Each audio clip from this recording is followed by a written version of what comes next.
ഞാൻ നിങ്ങൾക്ക് കാണിച്ചു തരാൻ പോകുന്ന ഒരു കൂട്ടുകറിയാണ്.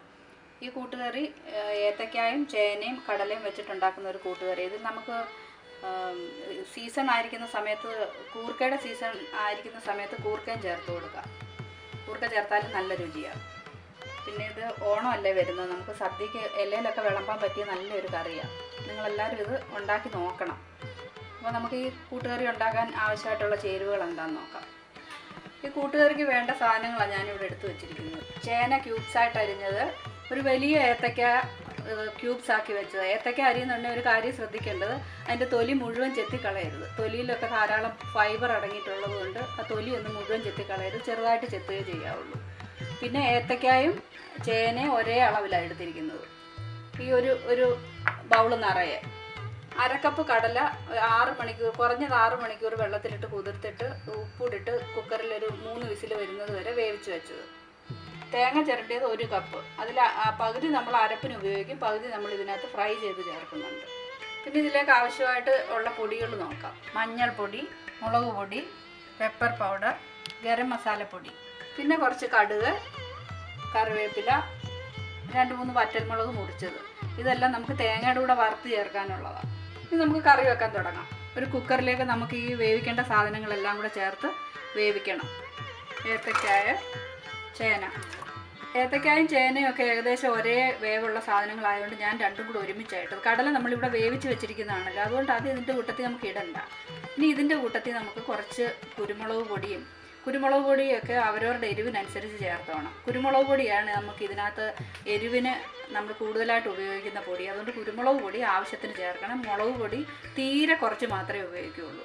അപ്പോൾ ഇനി നമുക്ക് കുരുമുളക് പൊടി, മഞ്ഞൾപ്പൊടി, മുളക് പൊടി ഇത്രയും ചേർത്ത് കൊടുക്കണം. ഞാനിപ്പോൾ 1 ടീസ്പൂൺ കുരുമുളക് പൊടിയാണ് ചേർക്കുന്നത്. മുളക് പൊടി തീരെ കുറച്ച് മതിയെന്ന് ഞാൻ പറഞ്ഞല്ലോ.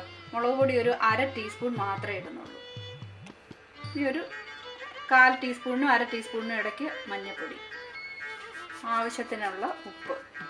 ഇതിലൊരു 1/2 കപ്പ് വെള്ളം ചേർത്താണ് വേവിക്കേണ്ടത്. ഞാൻ വെള്ളത്തിന് പകരം കടല വേവിച്ച വെള്ളം കുറച്ച് ബാക്കി ഇരിപ്പുണ്ട്. ഞാൻ ആ വെള്ളം കളയാതെ ആ വെള്ളമായിരുന്നു ഞാൻ ഉപയോഗിക്കുന്നത്. അതിനകത്ത് കടലയുടെ ഗുണമൊക്കെ ഇറങ്ങിയതല്ലേ, അത് നമ്മൾ വെറുതെ എന്തിനാണ് കളയുന്നത്. അതുകൊണ്ട് ആ വെള്ളത്തിലാണ് ഞാനിത് വേവിക്കുന്നത്. പൊടികളും ഉപ്പുമൊക്കെ ചേർത്തിട്ട് ഒരു കഷ്ണം ഒന്ന് നന്നായിട്ട് ഇളക്കിയിട്ട് നമുക്കിത് കുക്കറിൽ വെച്ചിട്ട് ഒറ്റ വിസിലേ വേവിക്കാവൂ, ഇല്ലെങ്കിൽ കഷ്ണം ഒത്തിരി വെന്തു പോകും. ഇനി നമുക്ക് കുക്കർ അടച്ച് വെച്ച് വേവിക്കാം. നമ്മുടെ ഏത്തക്കായും ചേനയും വേവിക്കാനായിട്ട് വെച്ചിട്ടുണ്ട്. ആ സമയം കൊണ്ട് നമുക്ക് ഇതിന് വേണ്ട അരപ്പ് തയ്യാറാക്കാം.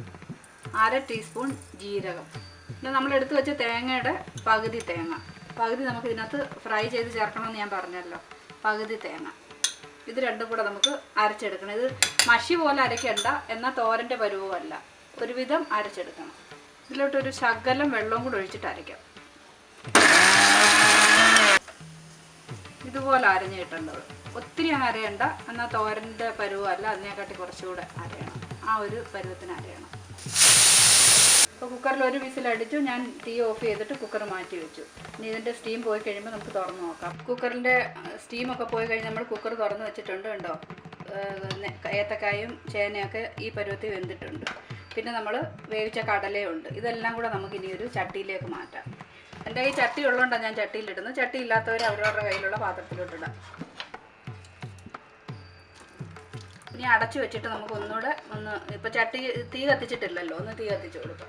ചട്ടി വെച്ച കഷ്ണങ്ങളെല്ലാം ഒന്ന് ചൂടായി വരുമ്പോഴത്തേക്ക് നമുക്ക് ആ വറുത്ത് ചേർക്കണമെന്ന് പറഞ്ഞ തേങ്ങയില്ലേ, അത് നമുക്കൊന്ന് വറുത്ത് ചേർക്കാം. ഞാൻ എടുത്തു വെച്ച തേങ്ങയുടെ പകുതി ഞാൻ അരച്ചായിരുന്നു, അതിൻ്റെ ബാക്കി ഉണ്ടായിരുന്ന തേങ്ങ അത് നമുക്ക് വറുത്ത് ചേർക്കാം. പാൻ അടുപ്പി വെച്ചിട്ടുണ്ട്. അത് ചൂടാകുമ്പോൾ നമുക്ക് 1 ടേബിൾ സ്പൂൺ വെളിച്ചെണ്ണ ഒഴിച്ച് കൊടുക്കാം. വെളിച്ചെണ്ണ തന്നെ ഒഴിക്കണം. നമ്മൾ നാടൻ കറിക്കൊക്കെ സാധാരണ വെളിച്ചെണ്ണയല്ല ചേർക്കുന്നത്, വെളിച്ചെണ്ണ ഒഴിക്കണം. 1 ടേബിൾ സ്പൂൺ വെളിച്ചെണ്ണ. എണ്ണ ചൂടായിട്ടുണ്ട്. അതിലേക്ക് നമുക്ക് കടുക് ഇട്ട് കൊടുക്കാം. കടുക് പൊട്ടി തുടങ്ങുമ്പോൾ നമുക്ക് അതിലോട്ട് തേങ്ങ ഇട്ട് കൊടുക്കണം. കടുക് മുഴുവൻ പൊട്ടാൻ നിൽക്കണ്ട, അതിന് മുമ്പേ തേങ്ങ ഇട്ട് കൊടുക്കണം. ആ തേങ്ങ മൂത്ത് കഴിയുമ്പോൾ ബാക്കിയുള്ള കടുക് പൊട്ടിക്കോളൂ അതിനകത്ത് കിടന്ന്. കടുക് പൊട്ടി തുടങ്ങി, ഞാൻ അതിലേക്ക് തേങ്ങ ഇട്ട് കൊടുക്കുക. അതിലേക്ക് ഒരു 2-3 വറ്റൽമുളക് മുറിച്ചത്, 2 തണ്ട് കറിവേപ്പില, ഇതെല്ലാം കൂടി ഇട്ട് നന്നായിട്ടൊന്ന് ഫ്രൈ ചെയ്യണം.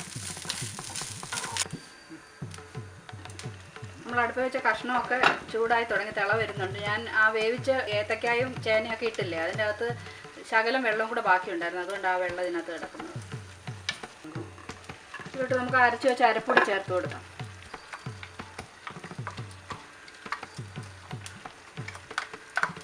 അരപ്പ് നമ്മൾ ഇതിലേക്ക് ഇട്ടു. ഇനി ആ മിക്സിയുടെ ജാറ് കഴുകി ഒരു ശകലം വെള്ളം കൂടെ നമുക്ക് ഇതിലേക്ക് ഒഴിക്കാം. അരപ്പ് മിക്സിയുടെ ജാറ് കഴുകിയ വെള്ളമൊക്കെ ചേർത്തിട്ട് ഇച്ചിരി നേരം അടച്ച് വെച്ച് ഒന്നുകൂടെ വേവിക്കണം. നമ്മുടെ തേങ്ങ മൂത്ത് വരുന്നുണ്ട്. അതിൻ്റെ ഇടയ്ക്ക് കടുക് പൊട്ടുന്ന സൗണ്ട് കേട്ടോ. അതുകൊണ്ടാണ് ഞാൻ പറഞ്ഞ തേങ്ങ മൂത്ത് വരുമ്പോൾ ബാക്കി കടുകൂടെ പൊട്ടിക്കോളൂ. നല്ല മണവും വരുന്നുണ്ട്. ഇനി ഇച്ചിരി കൂടെ ഒന്ന് മൂത്ത് കഴിഞ്ഞാൽ നമുക്കിത് ആ കറിയിലേക്ക് ഇട്ട് കൊടുക്കാം. നമ്മുടെ തേങ്ങയൊക്കെ മൂത്തിട്ടുണ്ട്. ഇനി നമുക്കിത് തീ ഓഫ് ചെയ്യാം.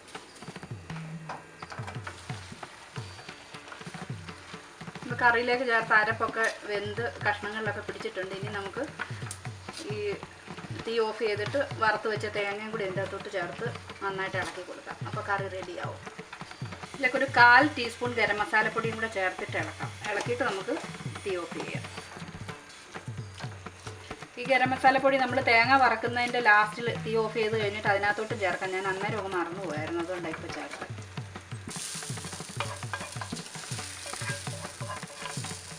തേങ്ങ ഇതിലോട്ട് ചേർത്ത് ഇളക്കാം. ഇളക്കിയിട്ട് നമുക്ക് തീ ഓഫ് ചെയ്തേക്കാം.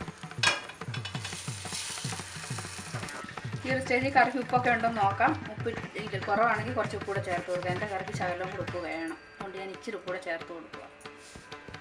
നമ്മുടെ കറി റെഡി ആയിട്ടുണ്ട്. നമുക്ക് കുറച്ച് നേരം അടച്ചു വെക്കാം. ഞാൻ അടുപ്പിൽ നിന്നൊക്കെ വാങ്ങിയിട്ടുണ്ട് കേട്ടോ, തീയൊന്നും ഇല്ല അതിൻ്റെ അടിയിൽ. കുറച്ച് നേരം അടച്ചു വെക്കാം. നമ്മുടെ കൂട്ടുകറി റെഡി ആയിട്ടുണ്ട്. നിങ്ങളെല്ലാവരും ഇത് ട്രൈ ചെയ്ത് നോക്കണം. ഓണമല്ലേ വരുന്നത്, അപ്പോൾ നമുക്ക് ഇലയിൽ വിളമ്പാൻ നല്ലൊരു കറിയായത്. അപ്പോൾ എല്ലാവരും ട്രൈ ചെയ്ത് നോക്കണം. എന്നെ കമൻറ്റ്സ് അറിയിക്കണം. കൂട്ടുകാർക്കൊക്കെ ഷെയർ ചെയ്ത് കൊടുക്കണം. നിങ്ങൾക്ക് ഇഷ്ടപ്പെട്ടെങ്കിൽ കൂട്ടുകാർക്കൊക്കെ ഷെയർ ചെയ്ത് കൊടുക്കണം. സബ്സ്ക്രൈബ് ചെയ്തിട്ടില്ലാത്തവർ സബ്സ്ക്രൈബ് ചെയ്യണം. ഞാൻ വീണ്ടും പറയുക, സബ്സ്ക്രൈബ് ചെയ്തിട്ടില്ലാത്തവർ സബ്സ്ക്രൈബ് ചെയ്യണം. അടുത്ത ആഴ്ച പുതിയ റെസിപ്പിയുമായിട്ട് നമുക്ക് വീണ്ടും കാണാം.